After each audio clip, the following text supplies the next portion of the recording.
Questo attentato è più odioso forse di altri, va a colpire vite giovani, va a colpire speranza appunto nel futuro, va a colpire in maniera indiscriminata persone che nulla hanno a che fare con dinamiche internazionali o religiose o quant'altro. Riteniamo che serva una risposta ferma, strutturata, di coesione internazionale per quanto riguarda l'informazione su quelle che sono le reti di collegamento di questi terroristi e anche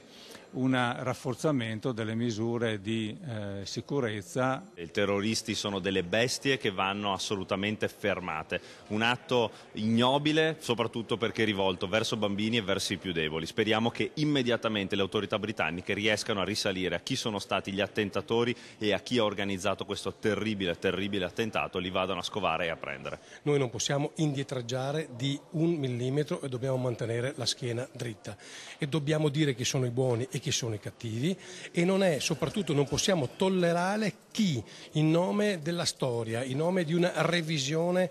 di fatti accaduti può giustificare o comprendere tali azioni. Questi atti efferati di violenza assoluta possono essere